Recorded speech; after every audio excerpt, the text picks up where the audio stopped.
Okay, start broadcast. We are live. I'm going to turn off my camera for now. Let's see. Somebody, I think you had to go to like my page on YouTube.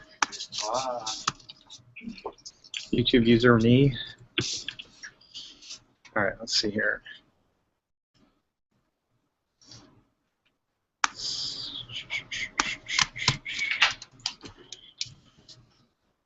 All right, here it comes. These are.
Talking. So then you're summing up.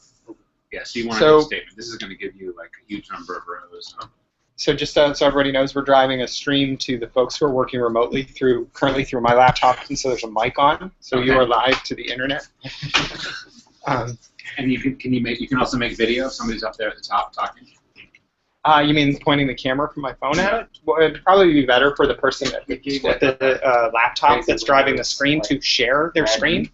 Dialog box and pointer exception or something. Yeah, that's what happened last time too. I relaunched it. It seems to be working so far. Okay. Glenn, what are you working on? Oh, Well, I took the solution to this right here, number 3. Yeah. So, because I just got it and just started. So I tasted it I here. see how this is done. I just don't understand what I this. just wanted to I try don't it understand what's going on. just to make sure that that works. I So I added have some an in there equivalent just to here, but I don't. sort of I don't remember add why. This. What is- So I added Oh, this you just column here. do we even go to all of it? Okay, so Just- let's read in English what the problem is. Yeah, I mean, what did they say? Yeah, Well, it's so it's everything. fine, but we'll have, yeah, I have everything, but we'll have to go get I it, know. so I'm gonna take John. I'm not asking you to do it for you. I'm asking Well, you. they said they don't have anyone to the room right now, so John and I can get it, it's like literally next door. It's, it should be top of page 3, right? So, no, the workspace for Nate. Yes. All right. So minor predisposed states. GHS, IA guest, Who are retaining? I knew this. You know what? was a That's bad better. idea. Just leave it there. No, Mike, that is a power strip. Oh, probably. Yeah. Probably fine. Okay. So this is the important clause. Who are receiving child support? Okay, Do so. you wanna email people the So there is a column that has a 1 or a 0, depending on whether they're receiving child support. That's or what not. I wanted to order that at the end. You can double check that. Here's a really clever thing. I didn't even realize it. I think we eliminated the extended squaring. So let me ask you this. Suppose it was receiving child support was valued 1 or 0. You're gonna want that. So So you it's just not gonna work. That's what Phil's like. You're gonna get some. You're gonna want some I user got that. averages or Really? you're gonna want aggregations of No, the data camera. inside the group. No. So you want IBM or Lenovo. Oh, IAP and IBM. Yeah. Just do do tiny tiny little little ThinkPad. ThinkPad. If What you do this to prove to yourself. You prove to yourself that let's prove to ourselves that it's only 0s or 1s. So let's go up to the. Well, no, you don't want another side. They're already grouping. Try doing a select distinct. It's hardly ever. Oh, I don't need to. But receiving child support. What This is else are we where gonna we do? want distinct values. Well, because if he's gonna show the answer. You want to group by data, so you're gonna want sums. So you want like a count of the total number. And then pop that in and see if it's 0 and 1. I'm sure it Which is. is probably It's 0 and 1. star. So that's Can we actually in your just denominator. SSH? The numerator would be something like CPS. into. This is Charlo. Oh wait, we're gonna need to do. Yeah, so actually, you Android stuff, can't, right? you can't have I that don't know if I have description that of receiving child support because you need information about both. We'll just leave it up on the dock for now. See if I can get everything working over here. Yeah, here, let me show you guys. When you're doing Without aggregations, you getting visual feedback. No, it will. You're correct. There are no's. Huh. Guys, when you're doing aggregations, So you can maybe do like maybe you if, need to be a little more careful then. you can do a sum, Oh, I see. You might be able to do it. open paren, and if column name, so like receiving child support or something, if it's equal to, for example, F, want to know like sum up the number of women or something, you can make that 1, 0. Some of them actually sum pretty well. Like a lot of them are already 1 to 0. Like if you want to know the number of people receiving child support in an aggregation, you can just sum receiving child support, I think, and that'll give you that number for computing. Yeah, the nulls are actually kind of 0. And then you divide that I'm not sure by if you have to check. count star. So count star will be all the people in the group, and some receiving child support will be the number who are receiving child support. Does that make sense? So we don't need the if. Actually, not in this case, because yeah, if it's already a 1 and a 0, and that's what you want. So yeah, but if it's not a 1 and a 0, if you wanted to like count the number of men and women in a state, for example, just group by state, and then sum if column equals F, sum the 1, 0 to get the number of women, and you can sum, column equals. You can do the same thing with just both the 1s and 0s, although in this world of multiple genders, I guess you would probably want column equals M to get rid of those who are not identifying with the male or the female gender. My cousin You had 2 lives rows in for Piedmont, both. California, and he's a super liberal. Lives above hills of Oakland, so he never has to talk to anybody who's not either white or Asian and rich. But from this, multi-million-dollar house looking down on gravel, He likes to espouse super liberal beliefs, and he tried to convince me that 1% of humans were hermaphrodites. So I just worked that into every conversation on the trip. I said, hey, Doug's like, maybe we should take a cable car back to where we parked. I said, yeah, we could rent a cable car with 99 tourists and 1 hermaphrodite.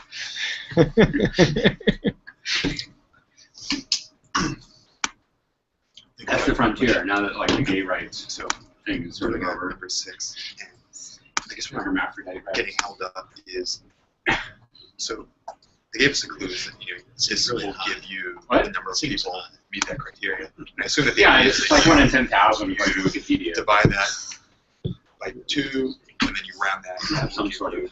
The I think we should put anything up on the the screen.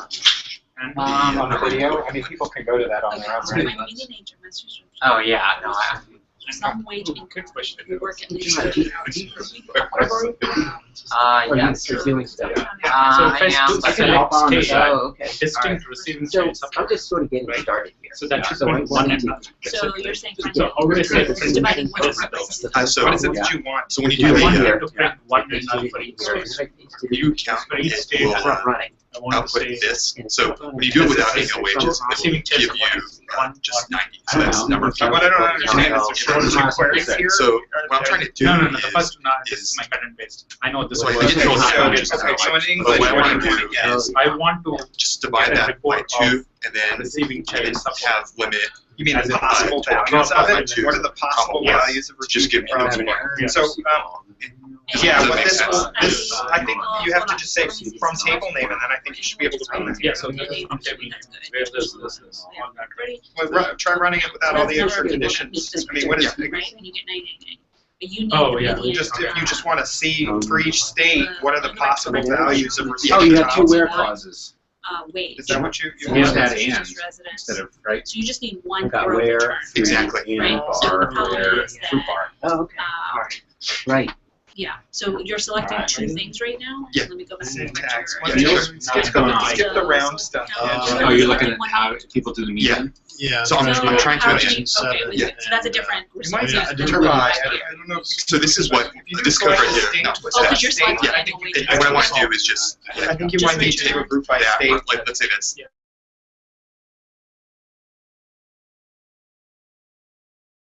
I don't think that's the right. What's going on? Just kind of looking at how Semicolon. we do Census. the percentage marks. And education, Yeah, I think it's some. It's got to look like a sum over account.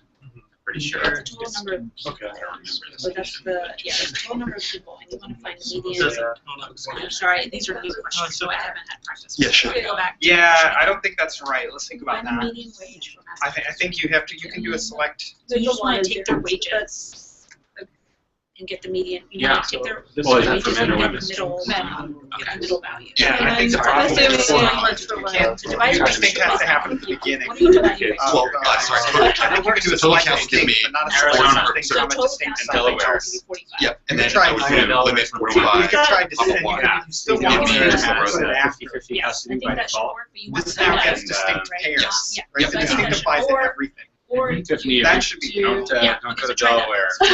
Should work. So Got it. in theory, I should just do.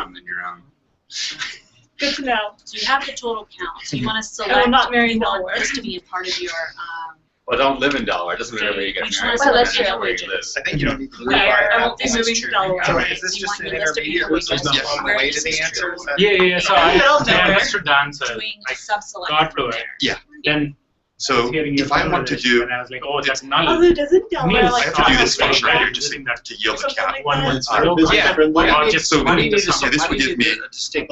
No, this would give me a take list it of. on. It would give me He was talking about something. a list or column right there. If I want to then do a separate Wait, what part of function, Delaware? which I'm is from add there. count. Nulls in it. First of all, do I just the way I did it before is Okay. that It's the a most from essentially sub-select, we're all right? just Remember the ignore it. sub-select? Actually, Right. so- That's Spend doing more that. time If you're from educating sub-select, what you it don't is. have to do a procedure. Like, Yeah, we noticed there was some nulls and receiving trials for Right. There were zeros, ones, Gotcha. and Oh, so I can, CC oh, yeah, right. I servers. can do Okay. count.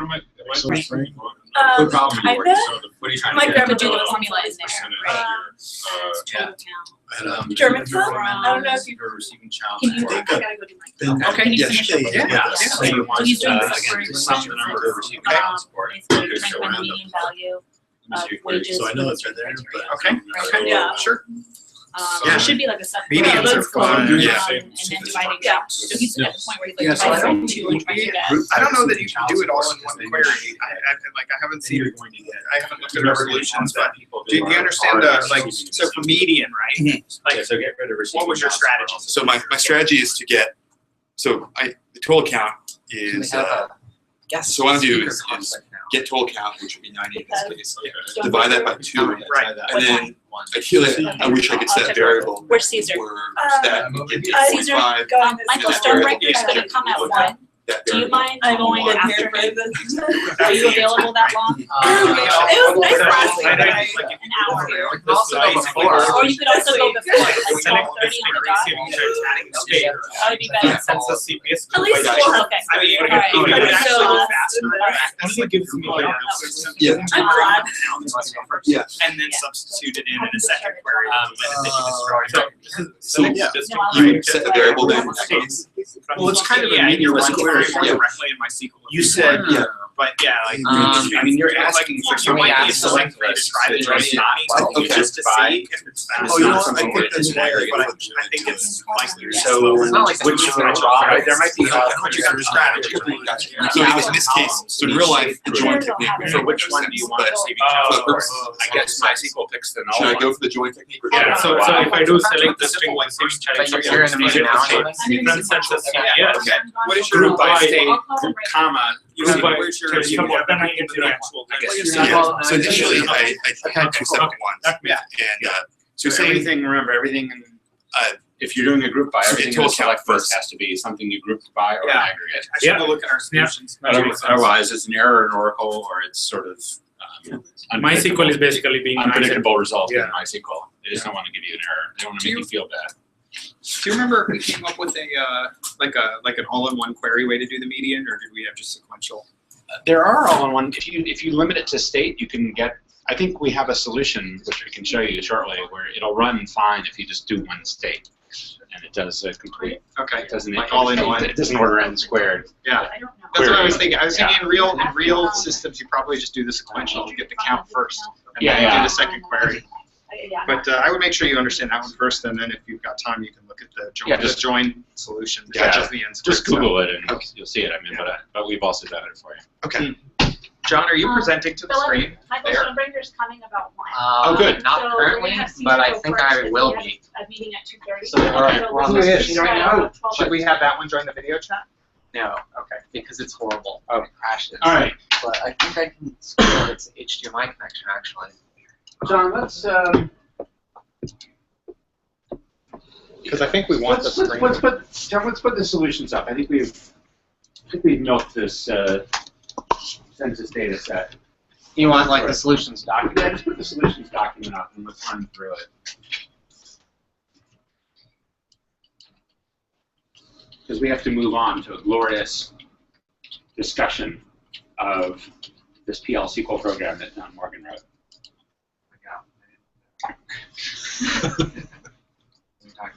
All right, I'll bring the solutions doc up on the. No, we're on day 1. Day 1? Day 2. Sorry, day 3. These are day 3 solutions. No. Yes, they are. Oh yeah, we jumped ahead. Okay. Yeah. Census CPS. Okay. Can you pump up the font size, please, John? Okay, for anyone watching, I'll bring up the solutions doc here in a sec. All right. So let's scroll down a little bit. All right. So remember, we started off looking for counting people who are receiving and not receiving child support. And like I said yesterday, the talk. Actually, we'll paste John's solution in here offline. You can look at it. But you get into a world of hurt if there isn't at least one row in there give you like a group for men in the state of an account from 0. It's very hard to add in an extra row. Didn't we decide that the if solution is a lot quicker? Or does that not work? I don't think it works when you're grouping by state and receive child support. Oh yeah, sorry. You can get a report of 50 states and then a count up at the top, and then that would work fine. No, I meant something like what's on the board. Is that for a different problem? That's for a different problem. But that won't work. I don't think it will work. There's just because it's not going to give you two groups because every man in that state has the same value for that column. So whatever if statement you put would also have the same value for that column. Okay. All right. I'm just trying to shoot down my own solution. So if it's not true, that's great. I'm not as stupid as I thought. All right. So then the same thing done with women didn't work because there were some nulls. So we added that where receiving child support is not null. Question 4. Okay, what's really a good question 4? Some detail. Percentage of people of one gender receiving child support. So this can be done. Why did we do this with an inner query? I forget why. I think this can all be done in one query, can it not? Who did this with? So Niels did the one-liner. Was that? Niels has in the solution space in the I initially wrote it up like this though, and then Andrew pointed out that at least for the female case, it becomes entirely redundant. Yeah, I think that is a bogus solution. Maybe John, you can fix that. I think I really just put the wheres outside. Oh, maybe it was because ordering by percentage. Well, even then it's not so hard. Yeah, I don't see why this can't be done. We group it by state. Notice again that everything in the select list has got to be either something you grouped by or an aggregate. Otherwise, you're asking the database to give you an error message in the case of Oracle, or to just pick a value from one of the rows in the group in that column at random, which is what MySQL will do. All right, average wages per state, that's really easy, as you saw. So you counted the number of people, let's just show what it was based on, and then we have an average function built into MySQL, so that's great. We just restrict it to weekly hours greater than 30, so we're not looking at some nonsense data. And group by order by state. The median turns out to be sort of easy if you select count star first, and then you retrieve it with a limit clause. Just be aware that it's based at 0 when you're limiting. So if you ask for, row 3, that's actually the 4th row. Subtract 1, maybe, or divide by 2. Subtract 1 and then divide by 2 and round. Median wage for one state in one query. Wait, so how is that right? What? How is that a median? This is a view. I copied this from the internet. No, I mean It's not on the internet. What? How is question 6 a median? Well, this is just the beginning of getting the median. You count it first, and then you order by and limit. Okay. So yeah, I guess we should complete that. Median wage for one state. Yeah, so John, remind me to, or you can fix that by adding the limit query. All right, so just to make it look nice in here, so it's not super complicated, I created a view. So we have a view of the subgroup of people in Massachusetts that we care about, and then I copied the solution off of the internet. As my friend Tom says, if it's not on the internet, I don't believe it. So we select the annual wages, we join this table to itself, we call it X and Y. Oh, can you get the door? And then we group by the annual wages. So that is going to lump everybody together if they have the same wage. And then we come up with this hairy sum. I have no idea how this works. You'll have to just think about this offline. Come up with this hairy sum, limit it to the first row, and boom, it pops out. So there you have it. There's your median. So you can do this, but remember, when you just join X to Y and you don't have any where clauses, you are getting this combinatorial explosion of rows. So this is going to run in order n squared time.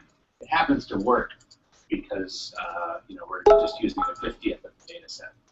Okay, so John, let's go back to the day 3 page. And are the day 2 problems? Or day 3 problems, yeah. And we'll look at your,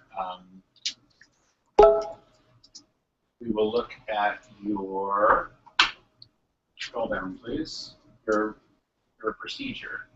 Oh, that's procedure. I think we put it in here. Yeah. Okay. So, actually, scroll up a little bit. Let's just talk about this. I think you've already seen functions, which most databases, the standard term is called stored procedure, and that could be a function or a procedure. MySQL calls them stored routines. And you have, again, functions and procedures. What's the difference? Function is something that you saw yesterday. You can call it in a select, let's use it in a where clause. It just returns a scalar. A procedure can actually return a set of results, and you call it with the call function. So I just created a view here of rich people. So we're going to get the 10 richest people in this census data set and order it by income descending in limits and rows. If you cut and paste this into your virtual machine, call it, you'll see that it does indeed return 10 rows, which is something a function can't do, but a procedure can do. Does that make sense? So given that we want these medians, we want this big report, we can write a procedure in MySQL. So John, scroll down a little bit. I think you're going to have to look at this off. This is day 3? It's day 3 solution? No, it's basic problem. It's day 3 problem set. All right, so why would you ever do this? Again, like yesterday, let's say you're an expert Perl programmer or an expert Ruby programmer or something. Why not just drag everything into your application program and do this processing there, since you're already maybe a good Java programmer or something? Pull it all into Java and do the work there. It's because pulling all of those data across the network is very expensive. All you really want here is 100 records. You want, or 100 rows. You want a median wage for a man, or median wage for a woman, one per state. So you want 100 items pulled over to the network. Don't pull 100 because you don't want to learn MySQL is a little programming language. And actually, a lot of database management systems can run standard programming languages inside the database. Oracle is an example. You can run Java inside Oracle. I forget what can run inside MySQL, but I'm pretty sure it has a range of programming languages that have kind of direct access to the database. So here, John's just declaring cursors, where you can cursor is a way to start a query, and then you fetch from the cursor one row at a time. He's creating temporary tables inside here, I guess, to store his counts. Scroll down, please, John.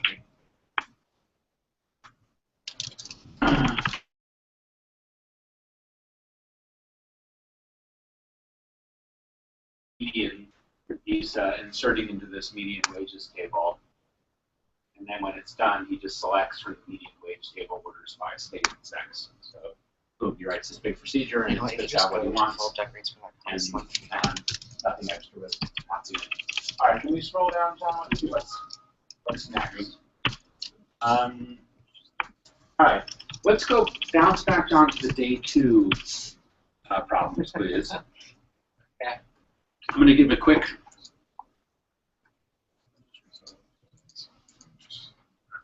Okay.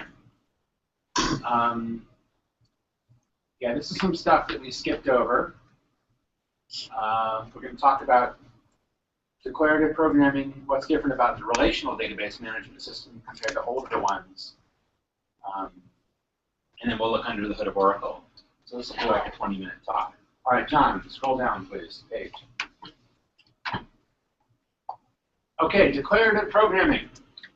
So everybody here has done declarative programming, I would venture to say. If you have used, even before this course, if you've used Microsoft Excel, if you use a spreadsheet, when you say cell A is equal to cells B and C, that's declarative programming. You don't tell the spreadsheet in what order to evaluate things. Why is that interesting? There are a lot more people who are successful programmers in spreadsheets than who are successful programmers in C or Java. That tells you how powerful it is.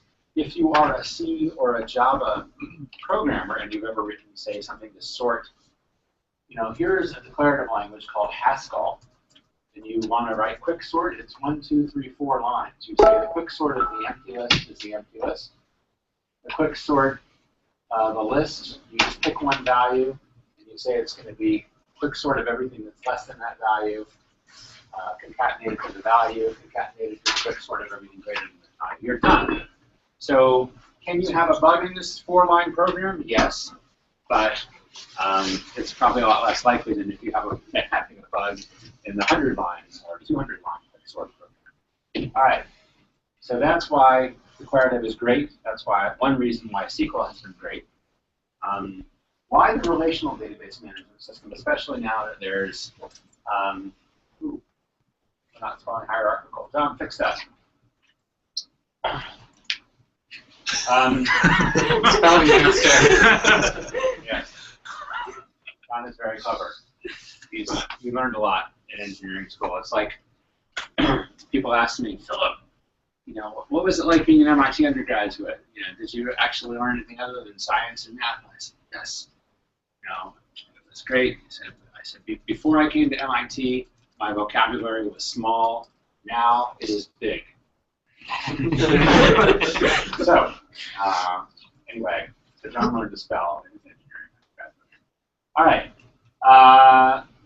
The old days, which are now sort of the new days with NoSQL, if you have a hierarchical database, it's basically like pointer chasing in Java data structures. It's a way to think about it. The information is organized on disk more or less the way that you want to be querying it, and it becomes very quick to ask who's on flight number 37 if you organize it by, you know, flights and then the customers. But it becomes really expensive to query, like, show me all the flights that a customer has taken in the last year.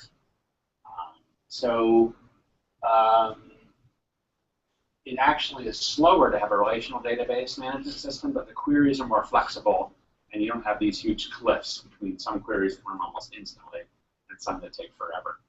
So there was this initial kind of rejection. IBM rejected its own product and wouldn't market it because they couldn't get it to run fast enough. Finally, computers got so fast, by 1988 with Oracle 6.0, I would say that it was beginning to be sort of an accepted thing for a corporation to run. They would just take the performance penalty in exchange for the flexibility. Why do companies love it? Scroll.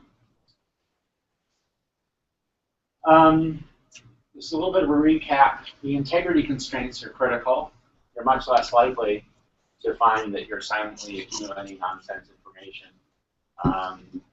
The altered table is key because the business needs may evolve. You know, if you had a table of customers in the 80s, you probably didn't want to store their email addresses, but today you probably do want to store their email addresses. So somewhere in there, somebody has to alter the customers table, add email addresses. You can have the concurrency while still having your data integrity. So like we just talked about the multi-versioning systems. The readers don't have to wait for writers. You can find the culprit, either human or a computer program, if the database is getting corrupted by going back to the log of all the SQL statements that are sent in. That's something you can't do if it's just C and Java programs hammering away in memory. You can restore the database to a point in time just before the bad command was processed. So the standard way of doing backups is you're keeping all these transaction logs, so you can go forward and backward in time and say this is where my database was good.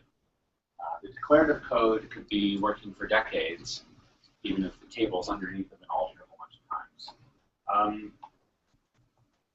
Why did the database dominate the early web? Well,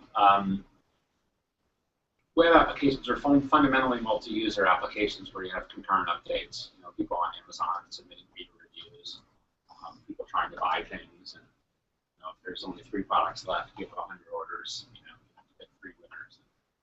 97 people to tell, okay, this is back ordered. So you have a lot of different scripts that are simultaneously updating the common database. The early people who were building these, you know, were not really familiar with database management systems. They were coming from academia, and the Oracle systems tended to run inside corporate IT shops. So they were calling explicit locking commands to lock a file, write to it, and then unlock it. Well, what if their program crashed in the middle of that for some reason? Now the file's locked and it never gets it's unlocked. And the system can't be used until somebody manually goes and fixes it. So in about 1994, I would say, let's scroll down, people started using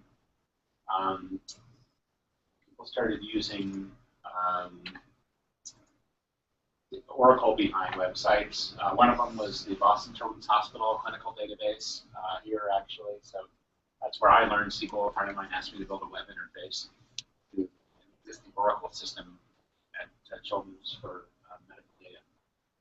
Hearst Corporation, we launched in July 1995. Because of that experience I had at Children's Hospital, I was setting up all the internet infrastructure for Hearst, which owns a lot of magazines and TV stations, sort of an advertising-supported publisher. So we used the relational database backend for that. We actually used Postgres, which, or Illustra, which was the Postgres derivative, which Michael Stonebreaker, who's coming to talk, was the creator of. Amazon launched shortly after we did, another, shopping cart and credit card processing site with a database, relational database backend. eBay launched. I'm not sure if it has an Oracle backend on day one, but pretty quickly afterwards it did. All right. So I said I couldn't find any good docs on how MySQL works. Indeed it does. So I'm showing you stuff from the Oracle documentation. Database blocks. What does it mean? Well, you've got a directory of what tables are here and what rows are here, maybe some free space and some row data. So you divide the disk up into blocks. 8K used to be a standard, probably 32K is more of a standard now. 32K or 32 meg? 32K, I think, yeah. They're not big. Okay, so because remember, these binary large objects and things are usually stored outside of the row. Let's scroll down to the next block. Oracle used to have standard 2K blocks. John, scroll. All right. You have percentage free and percentage used. So you insert rows up to about 80%. You'll always leave 20% free. Why? Because if you do an update and you make a string that used to be short and long, they don't want to have to move rows from one block to another. So they always leave a little bit of free space for updates. And if you're doing a data warehouse, you actually will want to manually set this to be smaller because you know in advance when you put your data in, it's going to be a query-only thing. You're never going to modify it. So I actually end up with a lot of holes in your data and therefore wasted RAM. When these blocks come into memory, they're usually stored one for one.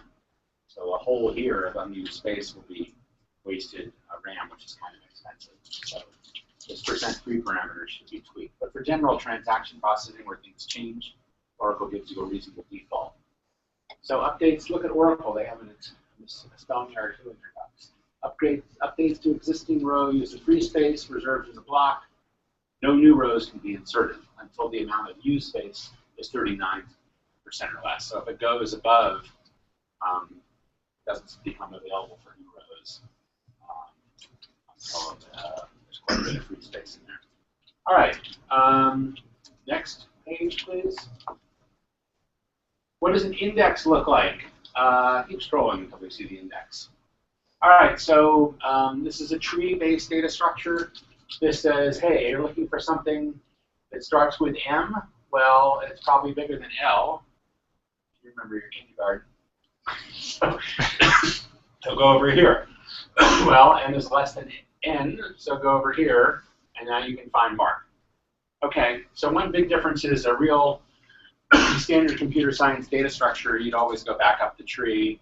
Oracle says, well, oftentimes you want to scan through everything in an index. So we'll have pointers from one index block to the next. And so there was a question yesterday about things coming out in numerical order without the order by. You can sort of see how if the query engine determined that it could hit the index to get the data you asked for, it just has to sit here and crawl through this thing, right? So you can see why it would come out in order even though you didn't ask. But you shouldn't rely on that. Yeah. Good point. Yeah, in a sequential table scan it might not because you saw those blocks. If a row got big, it may have been migrated out of the block very far away. Okay, so that's what Oracle looks like with the disk blocks, with the index, which are also stored in blocks. What does this look like from the perspective of the operating system?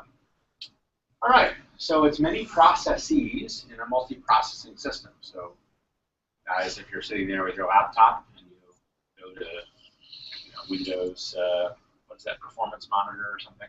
Task Manager. What? Task Manager. Task Manager, yeah. You'll see that your computer is already running, 20 or 30 programs right after it boots, all kinds of things. So Oracle takes up about six or seven of them. Here's the user process. So that's the MySQL client program, or the SQL Plus client program, or the web server, something that is sending SQL queries to the database. Here is a server process. The server process has access to a big cache of memory. And that is where that's the only current version of the database. We talked about this yesterday. The memory is where the current version of the database is, and stuff on the disk may lag. Okay, so then there's this thing called the database writer and the log writer. So these are taking stuff out of the memory and writing them to the index files and the log files. The log files get written at the end of every transaction. The data files get written whenever they can, whenever it's most efficient. So it's doing a start transaction every time you do a query? No, every time you do a query, it is just noting the time, the pseudo time that your query started, so that it can be sure not to give you newer data. Okay. Every time you do an update, it is basically starting a transaction, yes. Okay. And it has to finish at the end. If you have a very rudimentary database management system, every transaction results in one write to the disk. If you have a commercial database system like Oracle, if there's 100 simultaneous users and 50 transactions come in at the same time, it's smart enough to say, okay, I can commit all of these in one disk write. So it actually waits. But how does it ensure consistency then?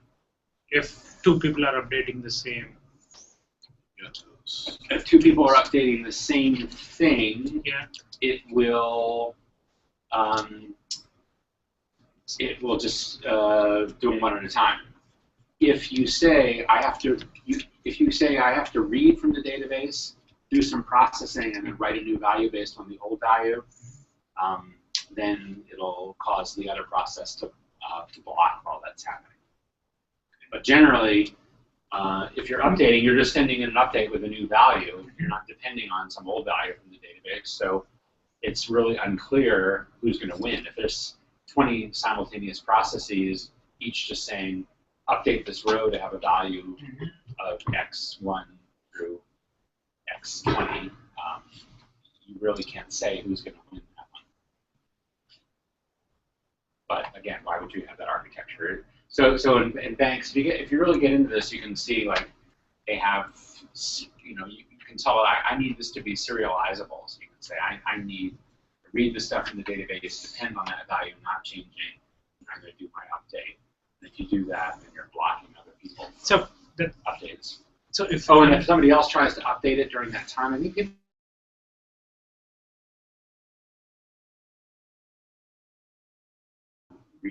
restart your transactions. So the question is basically, Amazon, let's say, has 3 light bulbs, and 3 people have put it in the shopping cart. Right. Our 4th guy comes in. When do you block the 4th guy? They're all browsing the same page. You know that 3 of them put it in the shopping cart. Yeah. The 4th guy should get the error, right? How are you enforcing? Well, I don't know, but if it's, remember, half the people who put stuff in their cart don't buy it. Yeah. So, only when they go to check out do you then say, is this really still available? And then but if you let him put it in the shopping cart and 4 guys put it, and 3 hit checkout, it'll let you put it in the shopping cart but doesn't let you check out. That's an application level decision. It's a choice. I've had that happen.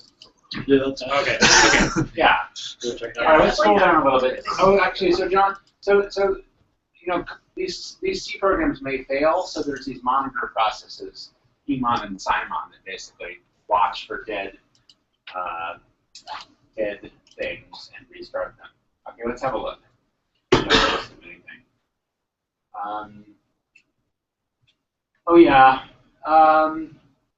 The buffer cache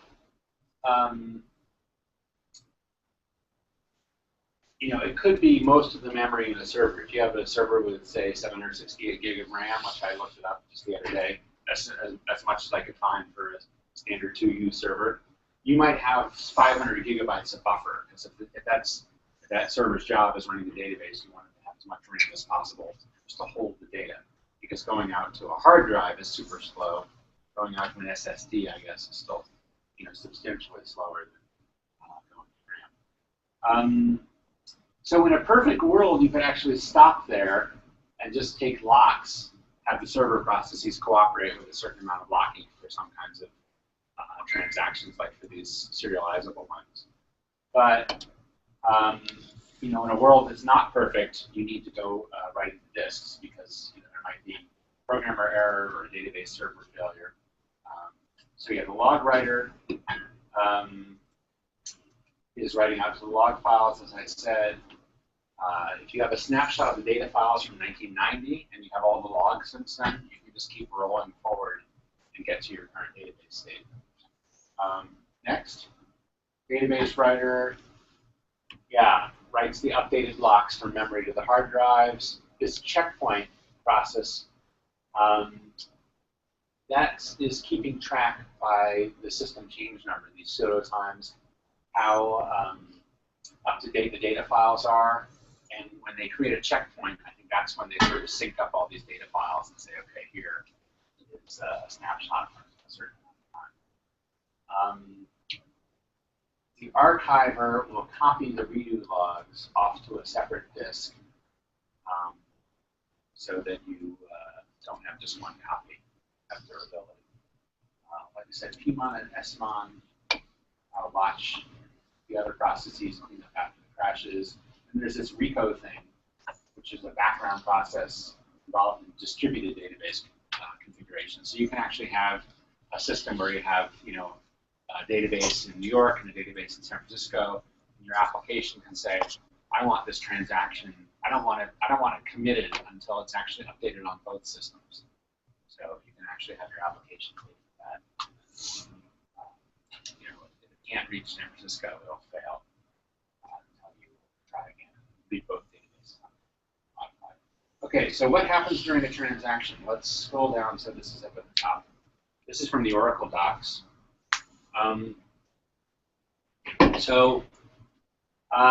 You write out the old, maybe can we bump up the font for the browser window size? Okay. So you got the old data into the undo buffer area. That's still in memory, I believe. Then you generate redo log entries in the redo log buffer, again, still in memory. And that says what you're going to change. These changes may actually go to disk before a transaction is committed, depending on what Oracle's doing. If you can write them, it'll write them out. Changes are made to the database buffers. So you create a new buffer with a new SCN, that means pseudo time with the new data. And on these also may go out to disk. So you might have database files that contain information that never got committed, and eventually will get rolled back. Okay, when it commits, it says the internal transaction table, the undo data space, undo table space records the transaction is committed. The SCN is assigned and recorded in the table. Log writer writes out the logs, and it writes the transaction's SCN to the redo log file. This atomic event constitutes the commit of the transaction. So it's when it's on the hard drive. And Oracle is going to release any locks that it's held, because you do have locks inside for that moment of individual moment of the update. And the transactions can be complete. All right, recovery. This is really like I talked about it, the database shuts down. So you have to apply the redo logs to add new information that was committed. And you have to go through the undo blocks to undo. Remember, we talked about how sometimes the database could potentially contain changes that never got committed and have to be rolled back. So then you do that, and you can have a database that can be used. All right, questions about how Oracle works? I have a question. If somebody wants to store data on, let's say it's a 1,000 hard disks, or let's say 10,000 hard disks. Yeah. And they want to put the data there, but they also want to be able to do processing on that data. Would they have like a hard disk on a motherboard of a computer tied to a processor, and then you have, let's say, 10,000 hard disks and 10,000 processors, and then all those processors running in parallel? Yeah, kind of. I mean, basically, there's Oracle has something called Oracle Parallel Server. An Oracle Parallel Server, you get to, I believe, you can take one table and spread it across physical machines, and then you can do one query, and you know, all these computers will cooperate on processing that one query. And there's a lot of third-party things that are sort of specialized, data warehouse appliances. The same thing, you have a shard of the database, each one in a pizza box machine, and you tell it, okay, I want to get the average of all the data in this one table, and they all crank away and come up with, I guess, their own average and account. Is that how Google search works? No, they don't use a full relational database management system, but you know, the stuff that Google does doesn't mean that you should do it, because they're constrained by their incredible volume. So they have to take a hit in terms of flexibility, and also in terms of consistency. Like if you go to Gmail from 3 different browsers, you may actually see a different number of email messages, and that's fine. If you went to Bank of America and did that, and you saw 3 different bank balances in your account, you'd be like, oh, which one is right? So yeah, Facebook, Google, they don't use this stuff, but again, they relax their requirements for, you know, what's correct. They just say that, you know, 3 people who all look, you know, if you log in from 3 different computers, you may see different news stories. And, that's okay. So when you say a pizza box, would that be like maybe 16 hard disks on inside of a box with like 4 processors and then fiber cable going up? You know, like a 1U or 2U server from Dell. I don't know how many disks you can get in one of those these days, but yeah, you can get a fair number in there. I mean, nowadays, I think for people who care about performance, it's all SSD. Let's actually look at a modern way of doing things. So actually, a former student of mine who now he was the founder of Gilt, or one of the technical founder of Gilt. He said that like they never do anything anymore other than use Amazon, because he said people are the highest cost in their IT department, and it's always cheaper to let Amazon do it. John, can we go to that day 3 file and look at what does it cost? We'll look at some hosting options. I think it's down towards the bottom. Okay, high performance hosting. So traditional hosting for people my age, 1 computer, enough RAM to hold all the data regularly accessed, lots of separate physical disk drives, 1 for the table. We talked about this, and a different one for each index on the table. So when you do an update, you're updating 15 disk drives simultaneously, not 1 disk drive 15 times or 16 times.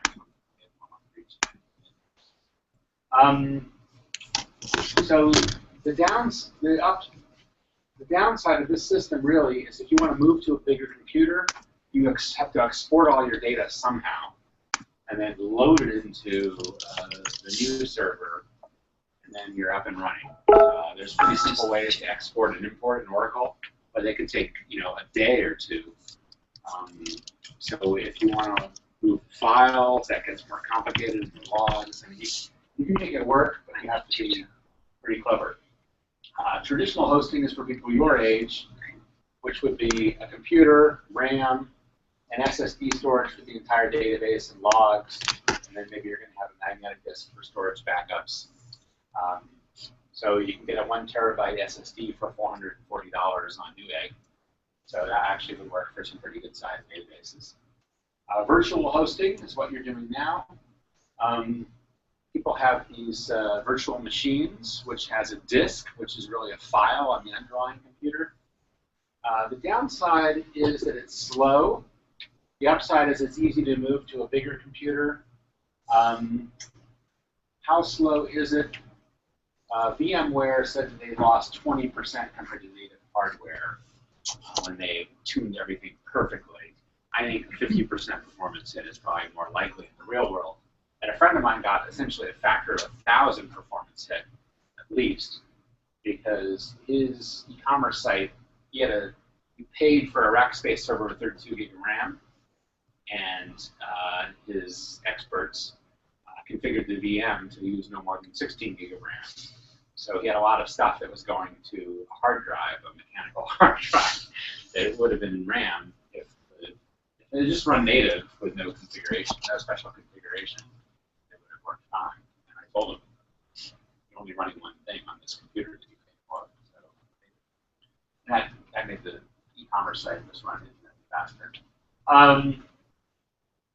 Virtual hosting. In the real world server. So you could have multiple files assigned to your VM, one on each of the separate hard drives. So you could kind of make this VM thing work at pretty high performance. But I don't know why you would bother, because what's idiot-proof is Amazon RDS. So Amazon has this relational database service. You just pay them. They support MySQL, Oracle, Microsoft SQL Server. They'll do backups. Google has sort of the same thing, but it's MySQL only. And then there's a thing called containerization, which some of you may have heard of. There's this company called Docker that says, well, virtual machines are bad because they're super slow. And just running a bunch of cooperating processes on Unix, well, that's really bad too. It's like you're not paying us. So there's this thing called a container, where you can stick your program in a container, and then you can ship it from computer to computer. And it's really just as fast as running processes.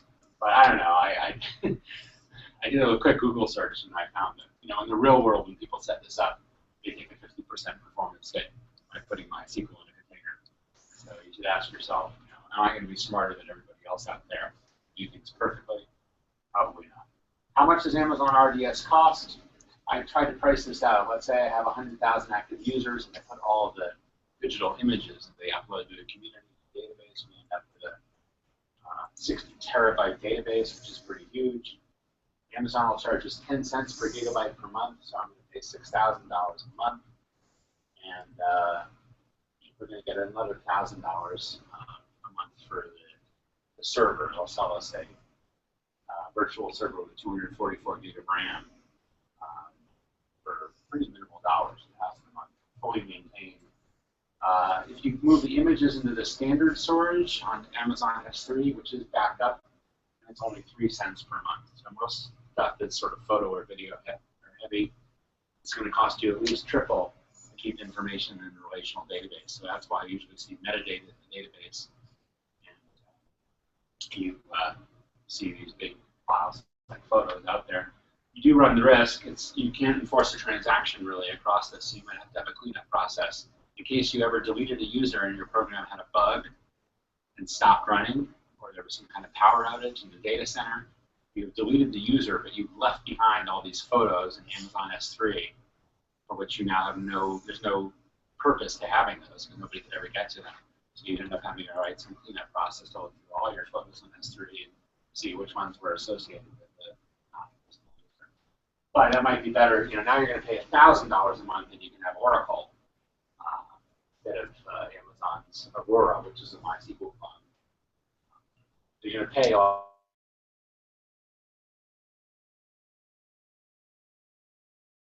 All right, so now. Oh, I have a question. Yeah, when you work with Amazon like this, are there some specifications on how quickly they can do things? Like, what do you mean? Like how quickly they can get your server up and running? I think it's... Well, or let's say you're scanning through the data, you have a query, and let's say they do it in a millisecond, but if you have your own computer, it's 100 times faster. I don't know. Well, they say they're giving you 32 processors. They have some guarantee for how, I don't know. I think it's Yeah, you can basically processors is like a 1983 Celeron or something. you can explicitly pay for CPU. You can explicitly pay for RAM. So it's all yours. So you don't have to share it with 10,000 other people. Well, you are, but it's virtual. Yeah, they try to fudge the line. Like there's a lot of people that employ little tricks to try to not be co-tenanted. Like, okay, if you buy at least this much, you're likely to be the only one on that box, right? But that's not part of the service offering explicitly.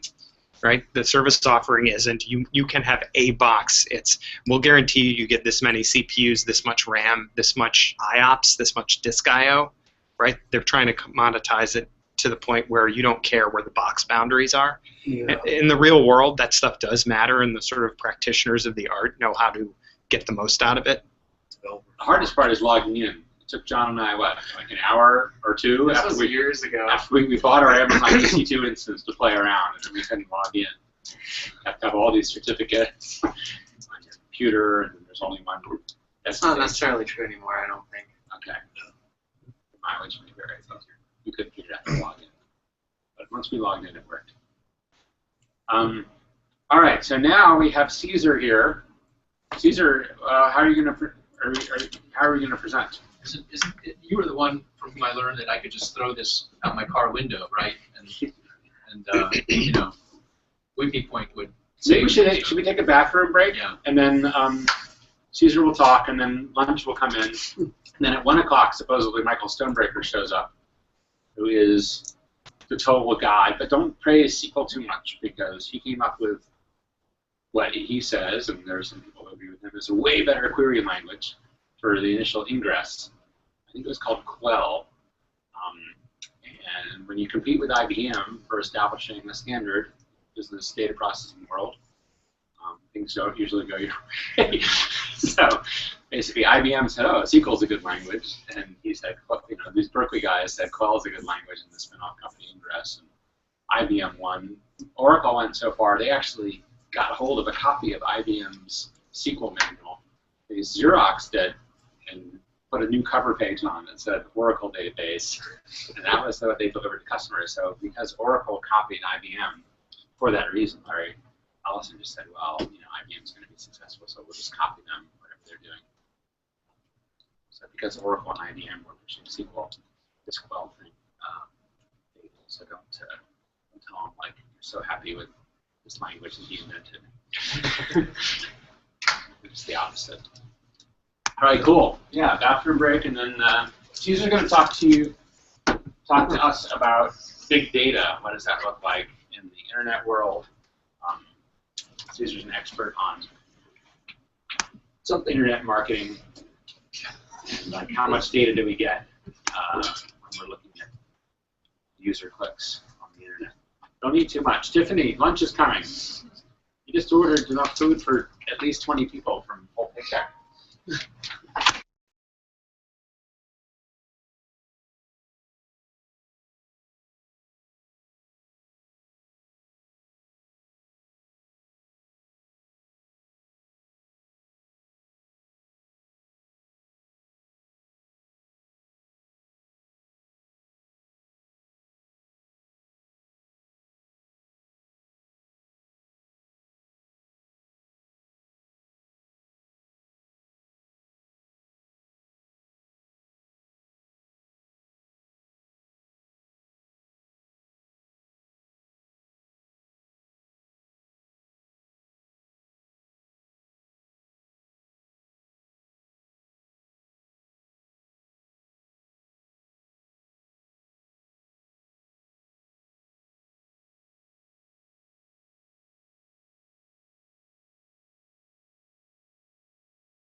All right, so Caesar is a marketing analytics expert,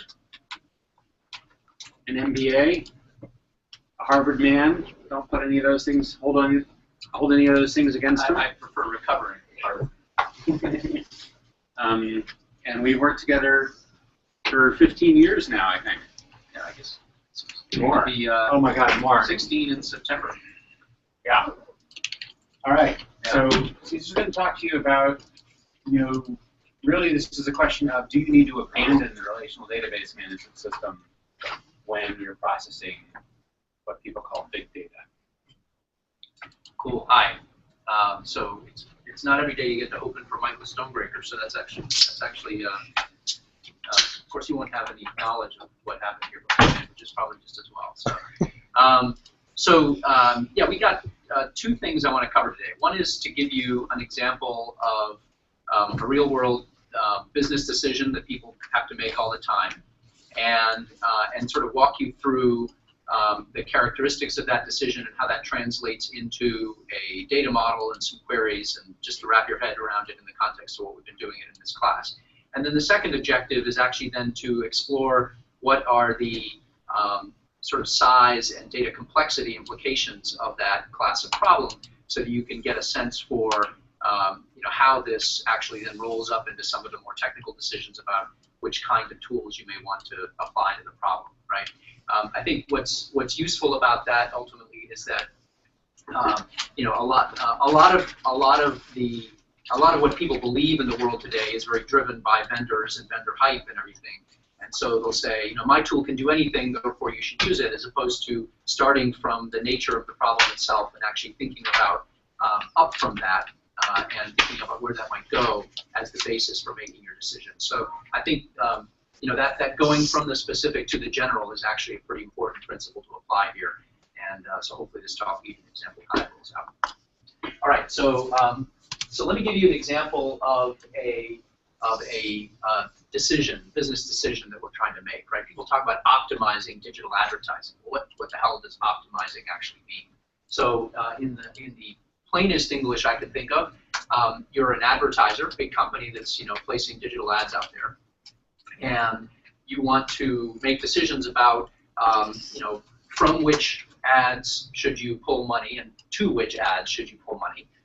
Some of those decisions can be characterized at more categorical levels, like from which publisher, from which type of ad creative, or which kind of ad unit, and so forth, should I be pulling from and putting it towards. But basically, it's about moving money around, an optimization decision. Okay, and so there's a different way to think about how you would make that decision that gets more and more sophisticated as you begin to sort of go through what people talk about as sort of a user experience. Some people will just simply make a decision based on what's cheap and what's expensive, right? So I'll just keep pulling money away from the expensive ones and put into the cheap ones. Of course, that's very limited in its thinking. That would be, though, what you might call just basically a cost per impression, or a cost per 1,000 impression. That's the term. How many of you here have ever bought digital advertising and have any experience with this domain? Okay, so some of you have, but I'll keep it pretty basic. So a second way you might want to do it is actually say to yourself, well, I mean, you've heard about cost per click. In display advertising on the web, clicks are meaningless typically because most people don't click on display ads. Sometimes they do, but very, very rarely. It's hundreds of percentage points of users end up doing that. So a different metric that people use to make this decision, a different measurement, is something called a view-through, which is, let's say, and I'll explain all this later on, but let's say what you're really trying to do there is to ask the question, how many of the people that end up on my landing page saw one or more of my ads in the preceding n days? Could be 2 weeks, could be 30 days, whatever. That measure is called a view-through. Okay. And that could be they saw an ad and then they later type something. They type the company name into Google. And so it's a probabilistic association. It's not a you can't definitively say that the thing that motivated that person to actually visit your site was the view of the ad. But if you see wide disparities in these things, you can begin, if you're controlling for other variables to begin to infer, whether or not a particular ad on a particular publisher was more effective at influencing people that subsequently come visit your site. Even going beyond that, you can think about trying to qualify that traffic a little better. So, and we'll talk about this in an example here. You may not be interested purely in the number of users who came through ultimately and saw your site. You may actually be interested in a subset of those users who to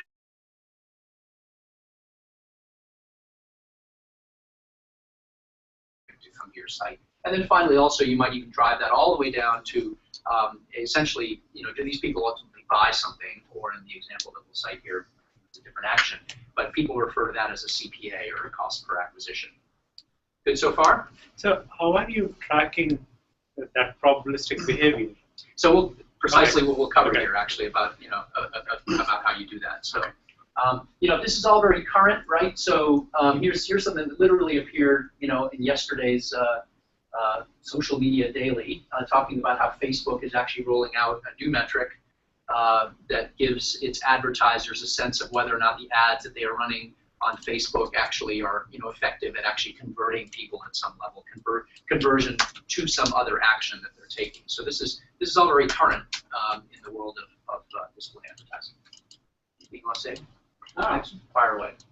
All right, so we're going to talk about a specific real-world example. This is something that comes from work that I've been involved with recently, just to give you a sense of, as concretely as possible how this works. So there's a staffing services firm out there. These are basically people that go to they work with employers to basically find potential employees.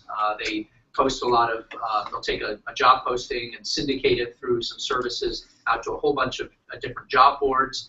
They'll place ads for that company out on those job boards to complement the specific ad postings or job postings.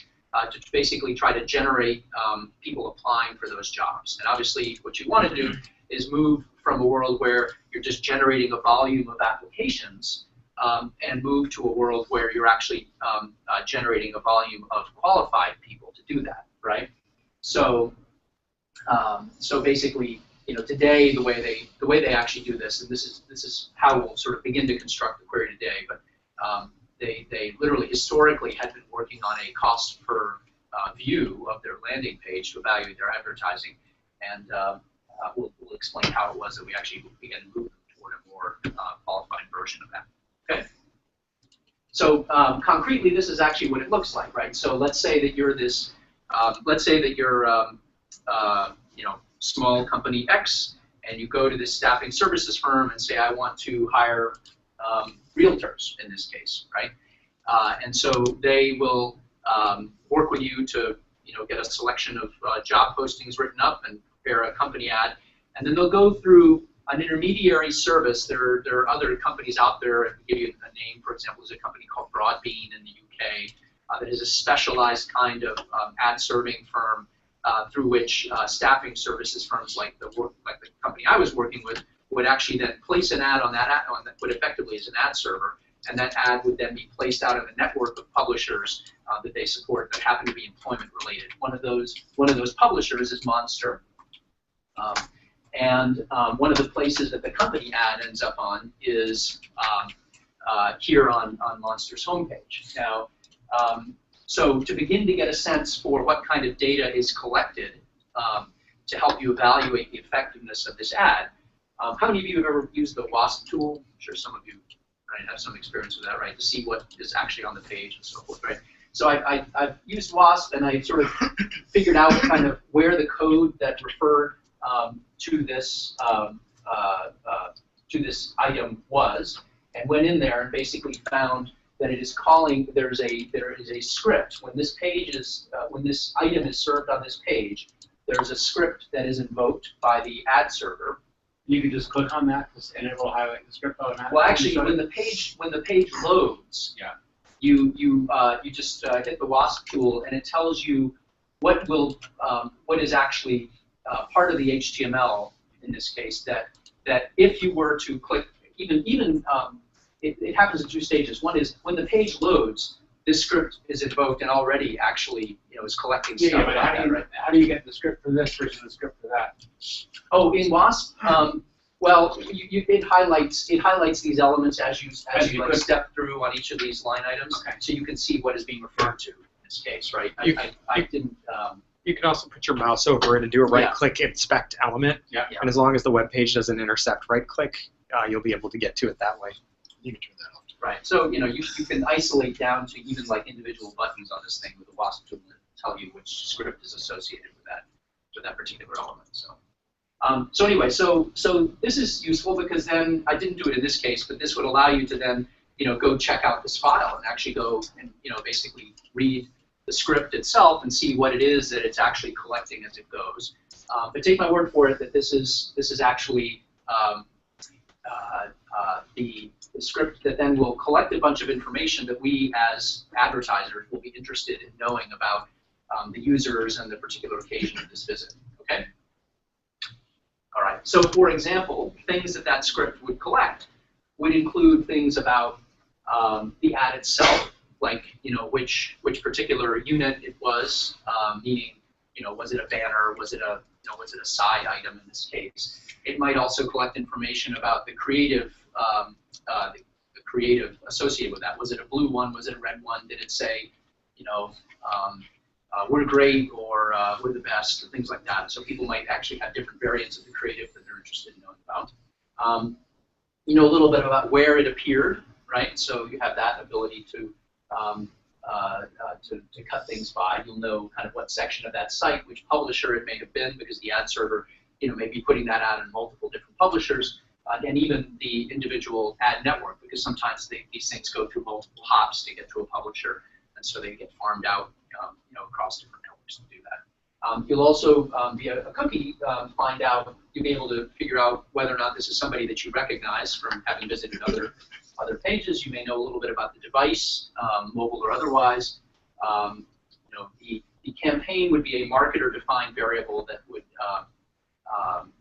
be things like, this is our spring campaign or whatever, to kind of give you a little bit more information about what's going on and so forth.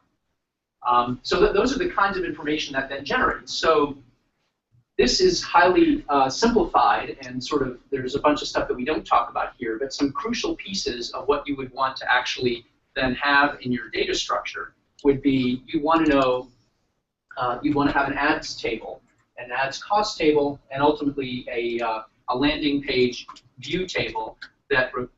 So what you're fundamentally interested in is, are people who see these ads subsequently visiting our landing page or not, right? So you have to represent those different things, and you're also interested in the efficiency of those different ads. So you have to have a way of actually presenting information about the cost of that ad and how that's associated with different publishers and so forth. So this is highly simplified, but this is an example of the data structure behind it.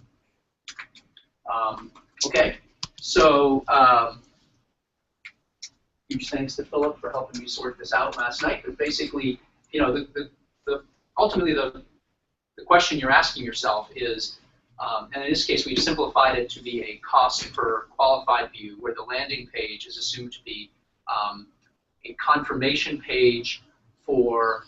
Here's a scenario: user sees an ad, let's say 2 weeks later, they surf into your site, and what you want to do is distinguish a qualified user from an unqualified user. So the landing page that the person initially comes from actually turns out to be a form that says, well, here are all the choices of ways you could be qualified for this. Tell us which one you are, on the presumption if people aren't, they're going to bounce and go off and do something else. So the actual landing page we're talking about for this calculation is a confirmation page of having submitted that form, on the theory that that form is screening out people who aren't qualified. Okay, it's a simple hack to basically accomplish that objective.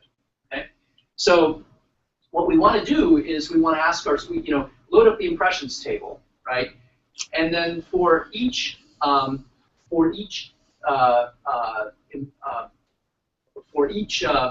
impression, we obviously need to know the cost of that impression, which is a function of the cost for each ad unit times the number of impressions. In this case, price on a cost per 1,000 basis, and that's that join that we do there.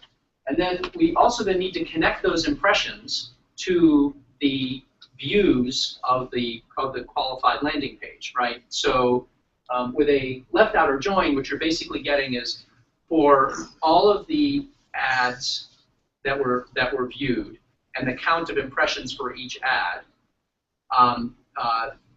what is the, are there any of those that were then tied via that user, subsequently actually associated with that user visiting the landing page? So on the left-hand side of this, you'll basically have all the ads, regardless of whether they were subsequently followed by a visit to the landing page or not.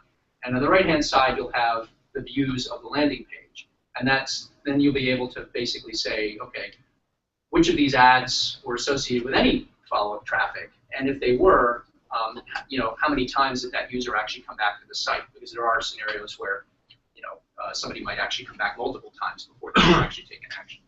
So you have the big table, let's say, with all the IPs of every user who saw your ad.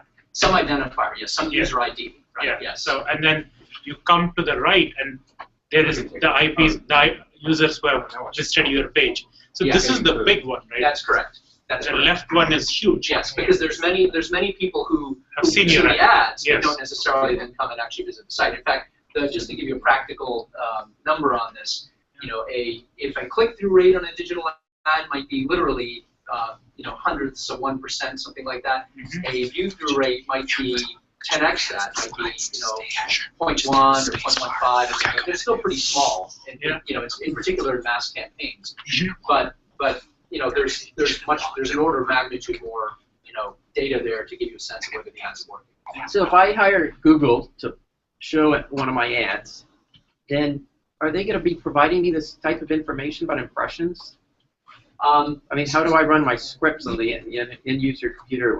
Yeah, so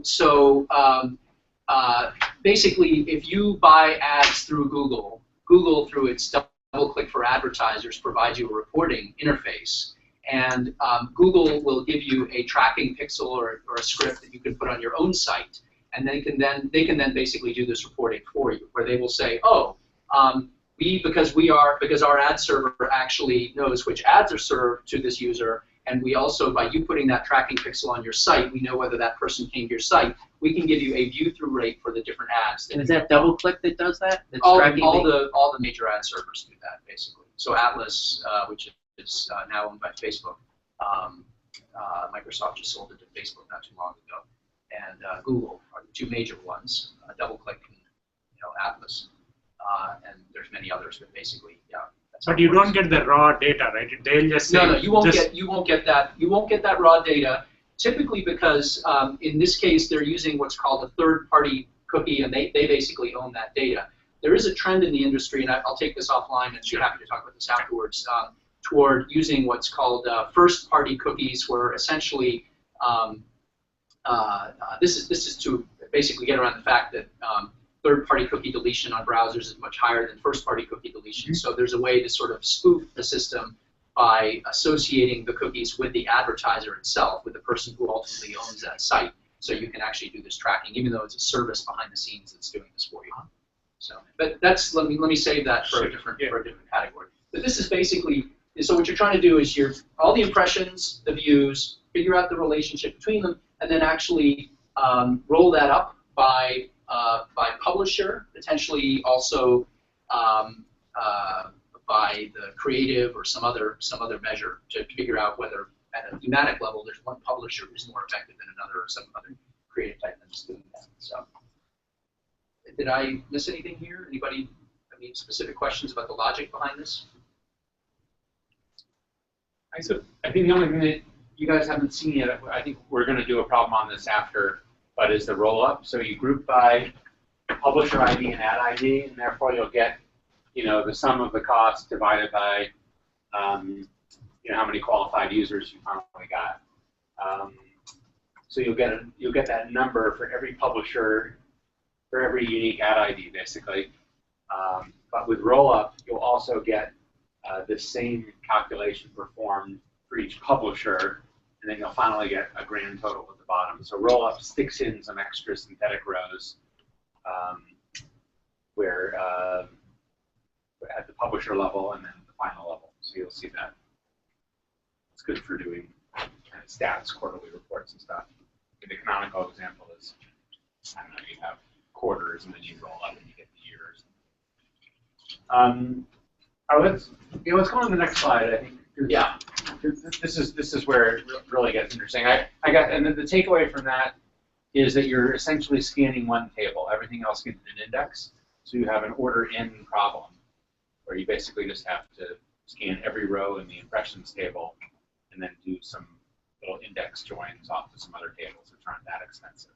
So if you had to do the index to table, the impressions table joined to itself, a full kind of full joining, that would be ruinously expensive. But just running through the index table and the impressions table and doing a little bit of extra work in each row is manageable. So, again, in the spirit of like working up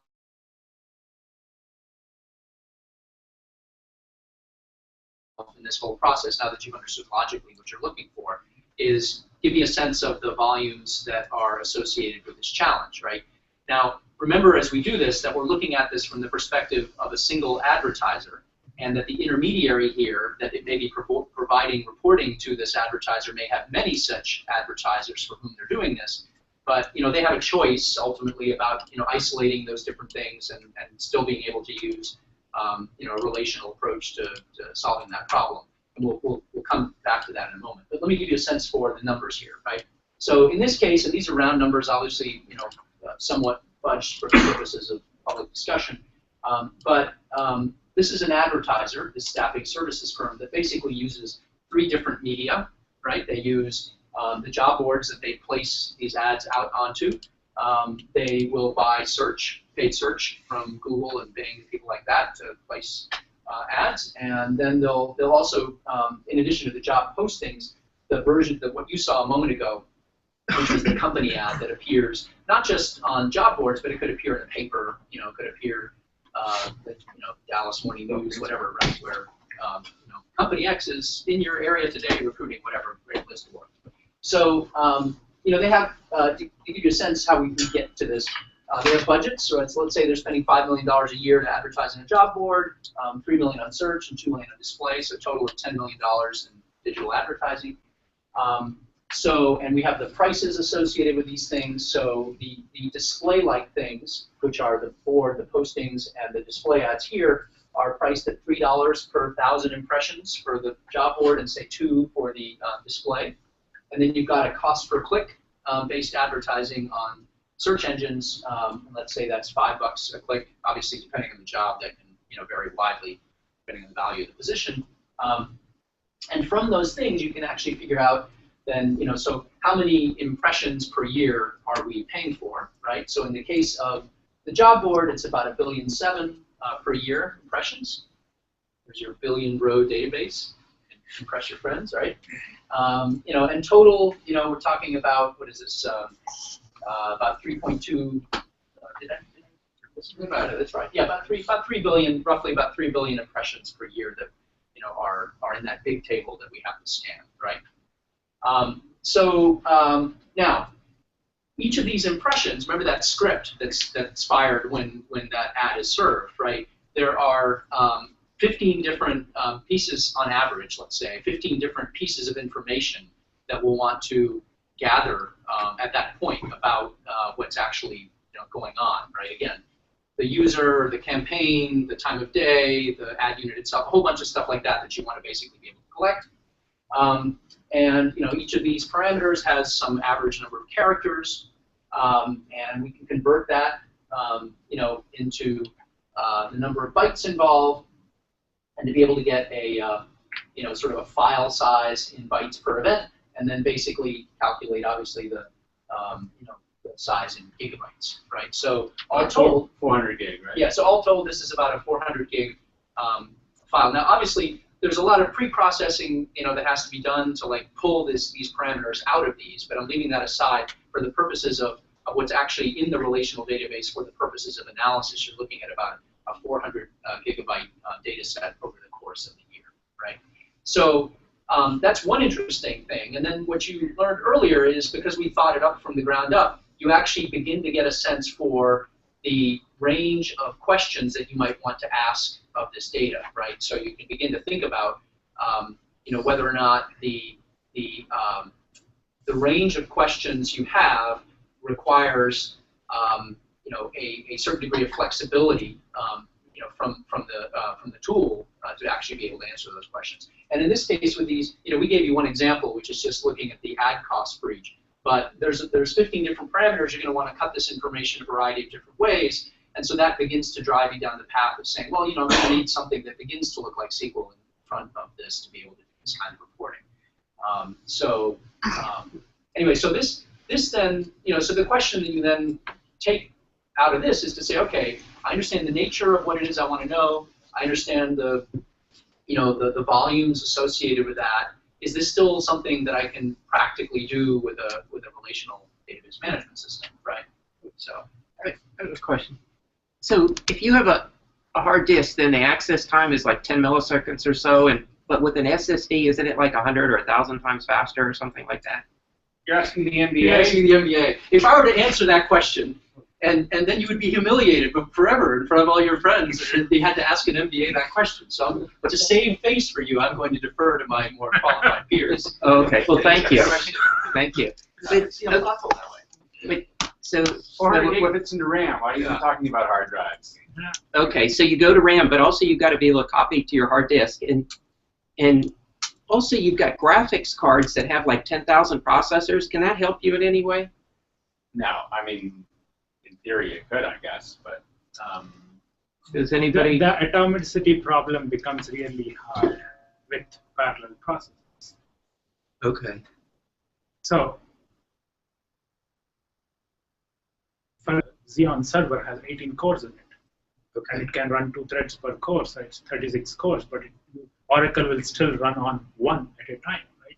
Yeah, actually. Otherwise, how do you guarantee atomicity? I think actually, with parallel server, it can actually get all 18 cores working on one query. But it will split it up. Yeah, it splits it parts. Especially you can partition tables. You can use a hash condition or a range condition. So you partition the tables, and then certain kinds of queries it's smart enough to see that it can do one partition at a time and get parallel processors working. But this isn't even a big problem. That's the point. Yeah. That's Peter's point, is that this is not actually beyond the scope of what a cheap database can do. And the other thing I'd say is this is also an example of where you want to think through the difference between writing to this database and actually then reading it for querying it for reporting purposes, right? Because all this stuff is getting written into log files. You're then pre-processing those log files in some predictable schedule. It could be like a daily batch kind of schedule to get it into the database. And so that will obviously influence your thinking about the amount of processing power you need to have for peak requirements to handle all this, right?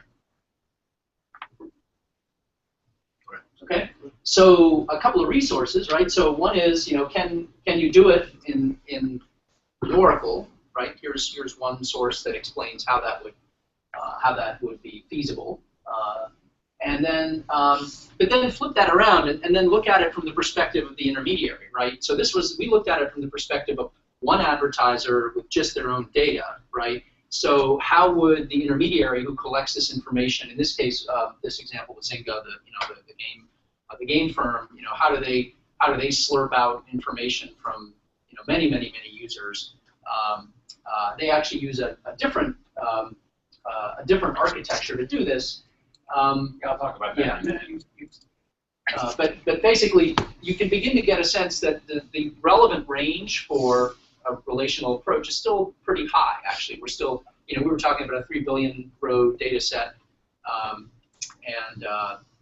so that will give you an envelope of a lot to capture a lot of everyday applications. And that Zynga reference is from 2011, so they were storing 5 terabytes a day into a relational database in 2011.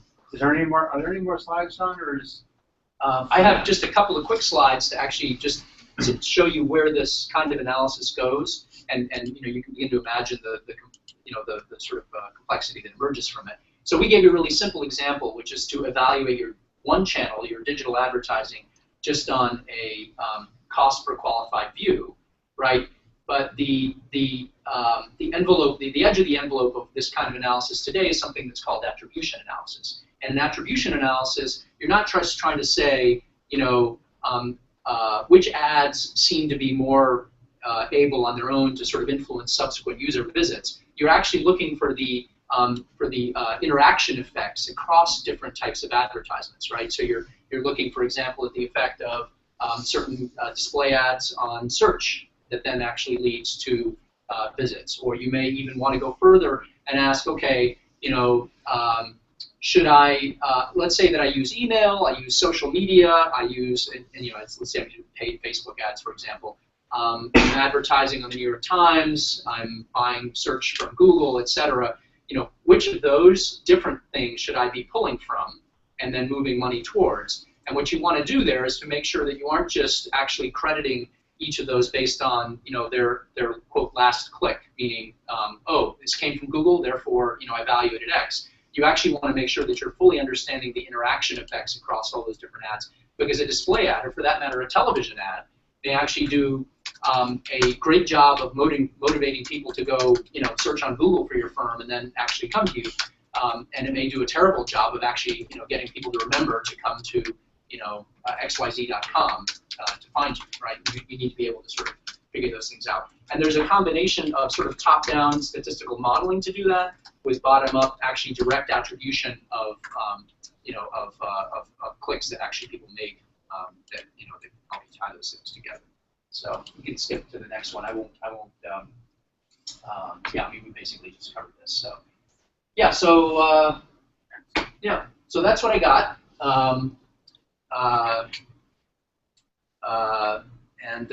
Questions? Questions about big data. So for let's say you do a Super Bowl ad, yeah, and you have the last year's data for all your click-throughs where they came from, and you didn't run it last year, and you ran it this year. So then, there is no science involved in attribution, right? You have to make it up to some extent. Well, science is making stuff up. No, in the sense that. Yeah, go ahead. Use your question. Yeah. So, how are you doing the whole attribution analysis? So there's a lot of modeling involved. In ideally, you have some control groups that you can use that see certain things and other people who don't. So, for example, take the Super Bowl ad as a little bit of a tricky one, because in advertising, people end up making that more for egotistical reasons as much as and corporate reasons as they do for logical ones. Okay. But let's say you've got television ads that you run in certain markets and don't in others, right? Yeah. So that would be an example of where you could actually model the effect of television advertising. Let's say there's no call to action in the ad that said go visit site XYZ. Sure. You could basically you could do what's called matched market analysis, where what you do is take city pairs that have similar characteristics demographically and so forth, and treat one as a test and the other as a control, right? And then run the ad, your TV ad, in one market and see what happens on the digital front as a consequence of that. And don't run the ad in the other market, or run it at some different level, typically, right? Half as much, twice as much, whatever, and see what the effect is there. So. With the caveat that of this classic paper, that most published research findings are false. At the American Economics Association conference, which was in Boston this year in January, there was a paper where they looked at movie ticket sales in different cities, and they looked at when the Super Bowl ad was run, the movie got a bigger lift in the cities where those teams were playing, from which the teams were playing. So if the Patriots run the Super Bowl, right, they assume that more people in Boston would be watching compared to people in a city where their team wasn't playing in the Super Bowl. There were more ticket sales. So there's a lot of factors you have to control for, right? So, yeah. And the other thing that's important is, I think, another thing is, since these things regress to the mean, the mistake that a lot of firms do is they have the episodic approach to doing this analysis. They'll do like an attribution study once, and if they find something meaningful, what they often, they're often falling into the trap of thinking that finding is actually, forever applicable, as opposed to something that inevitably regresses to the mean, and there are other variables that emerge. So what we try to do is, when we do this with clients, is make sure they're setting up not just a study, but actually a process that's lightweight enough that they can sustain it and actually keep developing these insights over time. So, let's take marketing questions for Caesar offline. I'll shift gears back to something more techier. Thank you, Caesar. Sure. He'll be here for lunch. Yeah. All right. So Caesar, we found that reference of the columnar database that was able to handle terabytes per day, right? So let's talk about that. We actually have a great example. John, how many columns are there in the census all table? Do you have any idea? What do you mean? Just do a describe. Okay, well, hang on. Easier said I than think it was done. 400 or 100,000 500 or 700. What? What was it, 100,000? No, columns. Columns. Just do the describe. Just do the describe. So 709. 790? 709. 709. So actually, that's a great example, right? Some of you have noticed that MySQL takes a while to chew through those 140,000 rows of the census data. But a big part of the problem is, you're asking for the average of one column.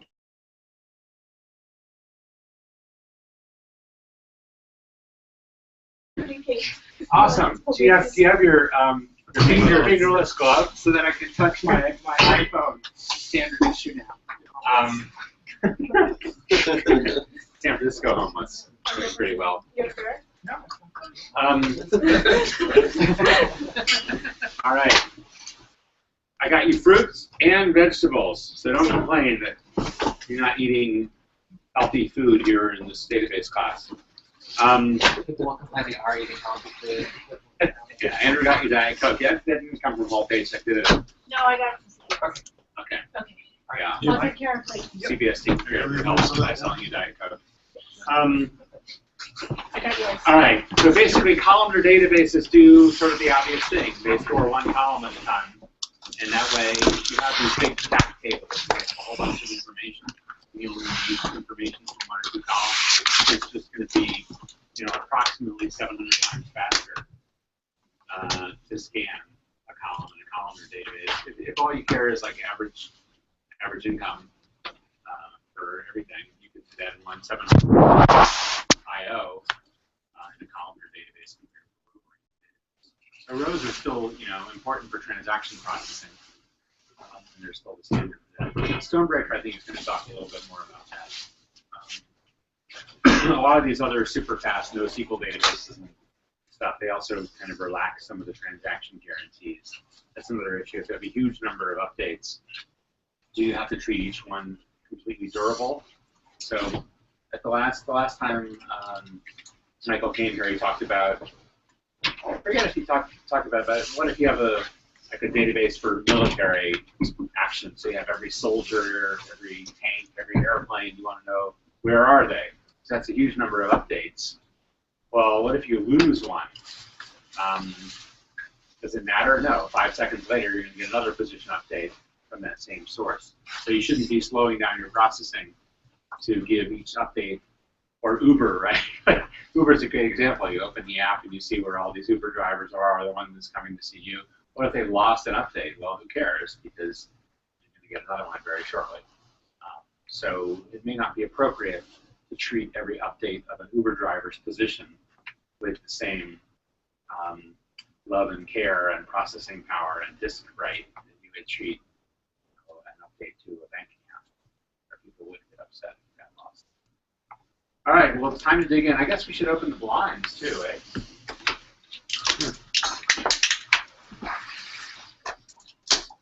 Well, thank you guys for soldiering on and coming out here. I guess we better thank Avni when she comes back also for arranging this.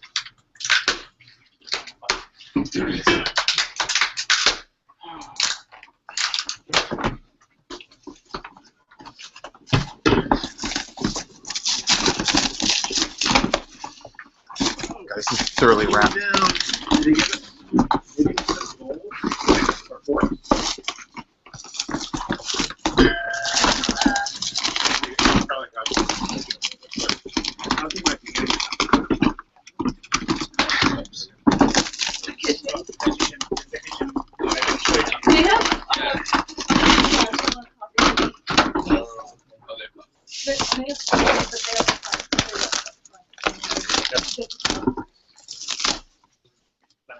So I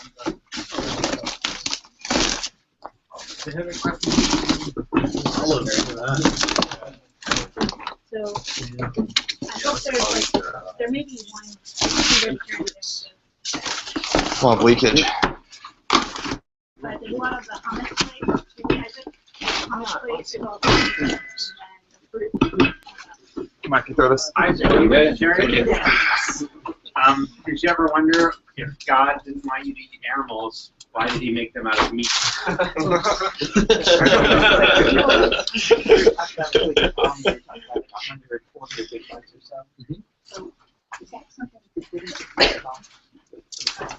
it depends on the specs, but generally speaking, I imagine, yes, yeah.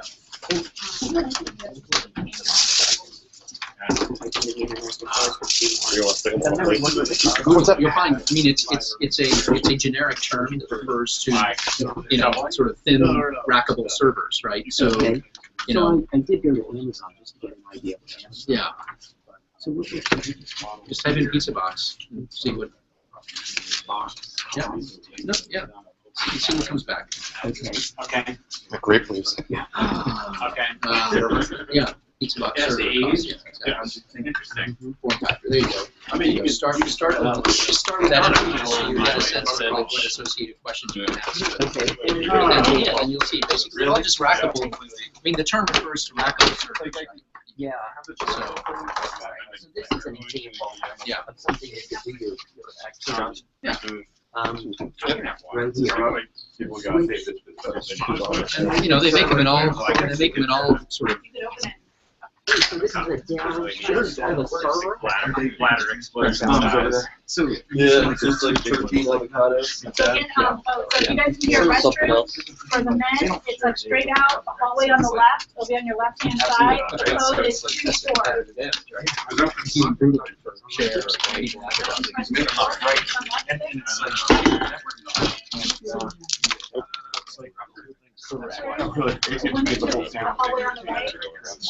Yeah, although certainly for being able to track a given user but there's also other data sources that we begin to think We were good. I mean, we had, I think every second got deserved question to answer.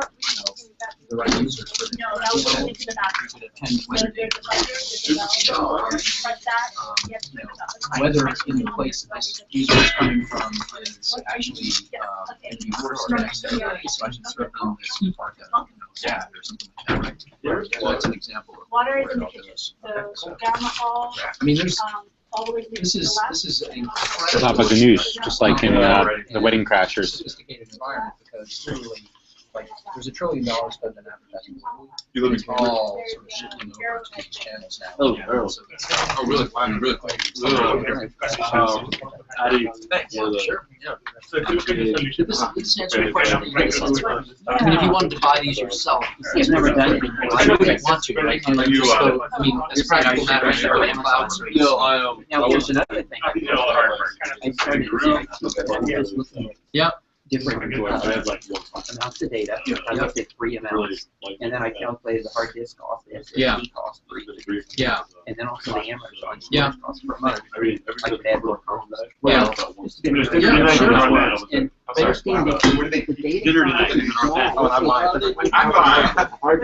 Yeah. Like in your example, I think Maybe buy you something from the house. and then you've got your salary.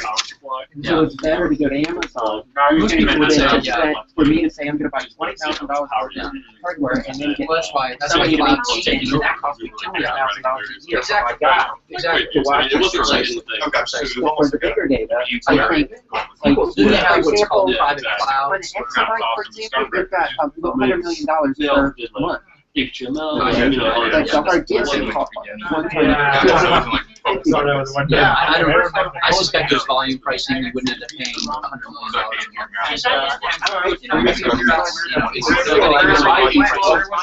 That's a one-time $50 million hit.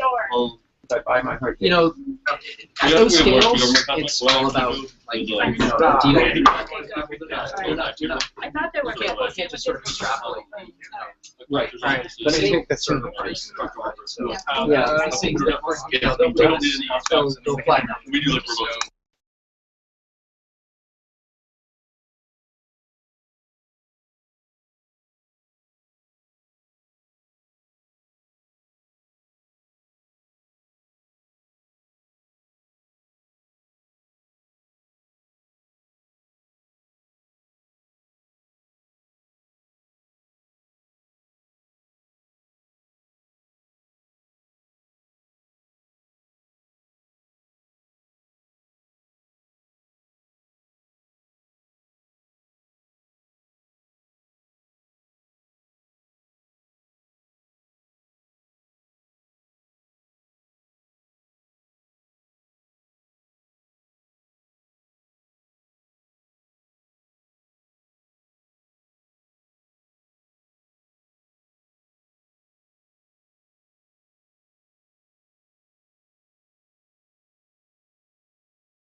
You should be able to completely go off.